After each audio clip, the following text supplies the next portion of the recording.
आज है 5 दिसंबर 2025, दिन है शुक्रवार। आइए देखते हैं मध्य प्रदेश की 10 बड़ी खबरें। मध्य प्रदेश विधानसभा के शीतकालीन सत्र का तीसरा दिन। आपको बता दें, मध्य प्रदेश विधानसभा के शीतकालीन सत्र का आज तीसरा दिन है। आज विधानसभा में 13,476 करोड़ 94 लाख रुपए के दूसरे अनुपूरक बजट पर चर्चा होगी। मंगलवार को वित्त मंत्री जगदीश देवड़ा ने विधानसभा में पेश किया था। आज इस बार बीजेपी और कांग्रेस के विधायक चर्चा करेंगे। मोहन सरकार ने आने वाले महीनों में सबसे अधिक फोकस प्रदेश में ग्रामीण विकास पर करेगी। इसमें पीएम आवास, लाडली बहना और किसानों के लिए समर्थन मूल्य पर की जाने वाली खरीदी के भुगतान को प्राथमिकता में रखा गया है। इसके अलावा किसानों को आपदा राहत राशि देने के लिए भी बजट में लगभग 77 करोड़ 20 लाख रुपए की व्यवस्था की गई है। किसानों को भावांतर योजना का लाभ देने के लिए भी बजट में 500 करोड़ रुपए तय किए गए हैं। एमपी में अब कड़ाके की सर्दी का दौर। आपको बता दें, मध्य प्रदेश में अब कड़ाके की सर्दी का दौर शुरू होगा। मौसम वैज्ञानिकों की माने तो पहाड़ों में बर्फबारी और सिर्फ बर्फ पिघलने से सर्द हवाएं प्रदेश में आएंगी, जिससे ठंड का असर बढ़ जाएगा। अगले 2 दिन में भोपाल, इंदौर, ग्वालियर समेत कई शहरों के न्यूनतम तापमान में 2 से 3 डिग्री की गिरावट होगी। मौसम विभाग के अनुसार एक वेस्टर्न डिस्टर्बेंस जाने के बाद दूसरा भी पहुंच रहा है। यह 5 दिसंबर से हिमालयी क्षेत्र को प्रभावित करेगा, जिसका असर 2 दिन बाद प्रदेश में दिखेगा।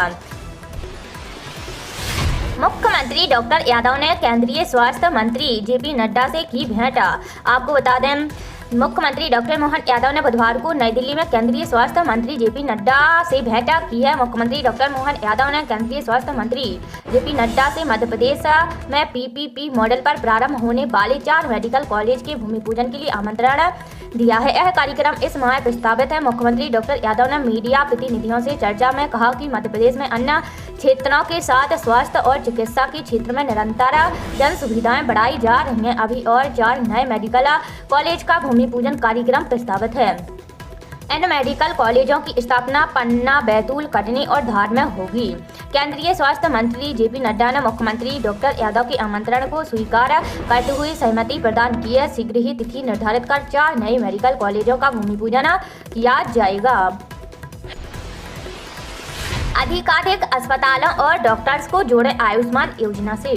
आपको बता दें, मुख्यमंत्री डॉक्टर मोहन यादव ने कहा है कि प्रदेश में स्वास्थ्य सेवाओं में आमूल परिवर्तन लाना ही सरकार की मंशा है। स्वास्थ्य सेवाओं के आधुनिकीकरण और चिकित्सा शिक्षा के व्यापक विस्तार के लिए सरकार बहुस्तरीय सुधार लागू कर रही है। उन्होंने कहा कि प्रदेश में अधिकाधिक नागरिकों को आयुष्मान योजना का लाभ दिलाया जाए। ऐसे अस्पताल या डॉक्टर आयुष्मान योजना के तहत इलाज नहीं करते हैं या इस योजना में इम्पैनल्ड नहीं है, उन्हें भी इस योजना से जोड़ा जाए। मुख्यमंत्री ने कहा कि डॉक्टर्स की आपूर्ति के लिए विभाग भर्ती प्रक्रिया में तेजी लाए। यह प्रयास किया जाए कि फील्ड में प्राथमिक स्वास्थ्य केंद्र और सामुदायिक स्वास्थ्य केंद्रों के संचालन के लिए निजी चिकित्सकों की भी सेवाएं ली जाएं। इसके लिए उन्हें कॉल पर बुलाने के अलावा अच्छा मानदेय भी दिया जाए। उन्होंने कहा कि चिकित्सा शिक्षा ग्रहण कर रहे ऐसे विद्यार्थी जिनकी फीस सरकार द्वारा अदा की जा रही है, ऐसे बॉन्ड वाले डॉक्टर्स को मध्य प्रदेश में ही सेवाएं देने के लिए रोका जाए।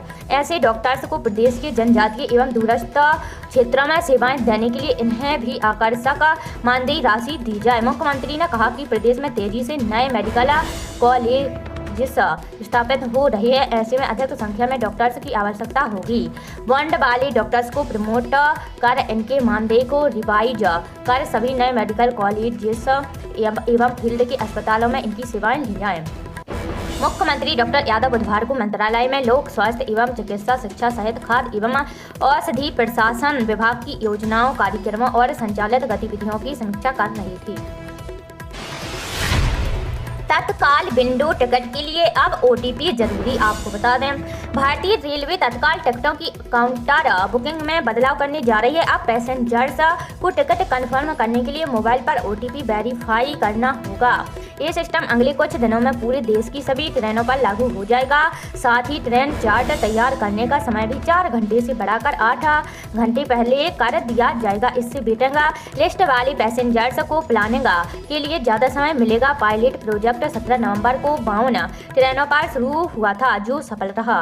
रेल मंत्री अश्विनी वैष्णव ने चार्ट टाइमिंग के बदलाव को मंजूरी दी है। ये कदम तत्काल कोटा में गलत इस्तेमाल रोकने और ईमानदार पैसेंजर्स को आसानी देने के लिए उठाए गए हैं। पहले ही ऑनलाइन तत्काल बुकिंग में आधार वेरिफिकेशन और जनरल रिजर्वेशन में OTP चालू हो चुका है।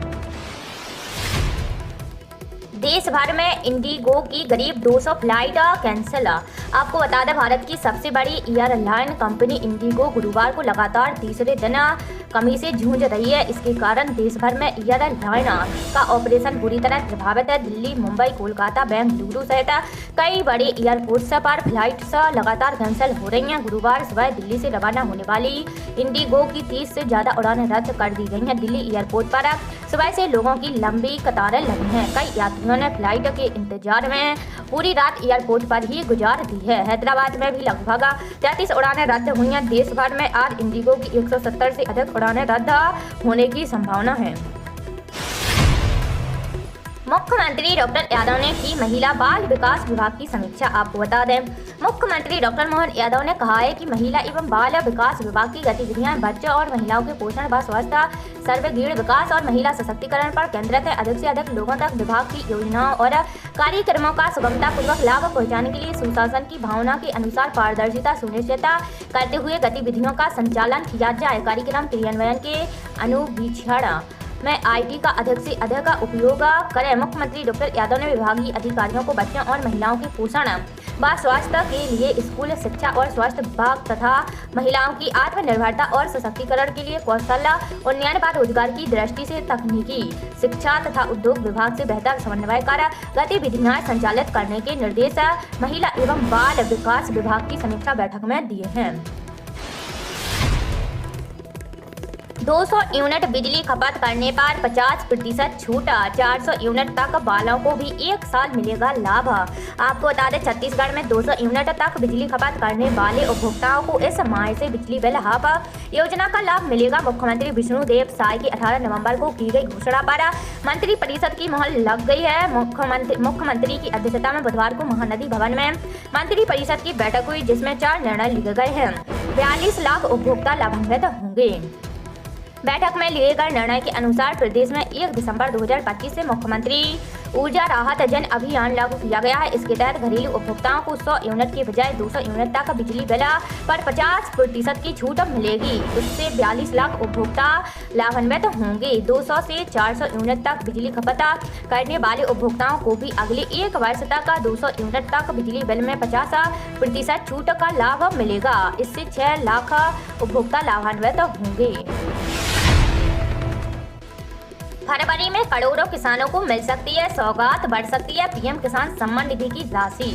जाने अपडेट। आपको बता दें, प्रधानमंत्री किसान सम्मान निधि योजना के करोड़ों लाभार्थियों के लिए अच्छी खबर है। फरवरी में पेश केंद्र सरकार द्वारा 2026-27 का बजट पेश किया जाना है। संभावना है कि इस बजट में केंद्र सरकार किसान सम्मान निधि की राशि को बढ़ाने को लेकर कोई अहम फैसला ले सकती है। हालांकि अभी तक कोई आधिकारिक बयान या पुष्टि नहीं की गई है, लेकिन चर्चा तेज है कि केंद्र सरकार किसानों की वार्षिक सहायता राशि बढ़ाने पर गंभीरता से विचार कर रही है। अगर सब कुछ ठीक रहा और सहमति बनी तो सम्मान निधि में 2000 से 3000 रुपए की सालाना वृद्धि की जा सकती है। PM किसान योजना के नियमानुसार पहली किस्त अप्रैल-जुलाई के बीच, दूसरी किस्त अगस्त से नवंबर के बीच और तीसरी किस्त दिसंबर से मार्च के बीच जारी की जाती है। 19 नवंबर को मोदी सरकार ने लगभग 9 करोड़ 70 लाख किसानों के खातों में 21वीं किस्त के 18,000 करोड़ रुपए जारी किए थे और अब नए साल 2026 में योजना की 22वीं किस्त जारी की जाएगी। लाडली बहना योजना में जाने कब जारी होगी 31वीं किस्त और खाते में आएंगे 1500 रुपए। आपको बता दें, दिसंबर महीने की शुरुआत के साथ ही मध्य प्रदेश की 1 करोड़ से ज्यादा बहनों के लिए बड़ी खबर आई है। संभावना है कि मोहन सरकार 10 से 15 दिसंबर के बीच लगभग 1 करोड़ 26 लाख से अधिक लाडली बहनों के खातों में लाडली बहना योजना की 31वीं किस्त के 1500 रुपए ट्रांसफर कर सकती है। हालांकि सरकार की ओर से अभी तक फाइनल डेट घोषित नहीं की गई है। 12 नवंबर को जारी हुई थी 30वीं किस्त। इससे पहले मुख्यमंत्री डॉक्टर मोहन यादव ने 12 नवंबर को सिडनी से सिंगल क्लिक के माध्यम से 30वीं किस्त जारी की थी। उस समय कुल 1857 करोड़ रुपए बहनों के खातों में ट्रांसफर किए गए थे।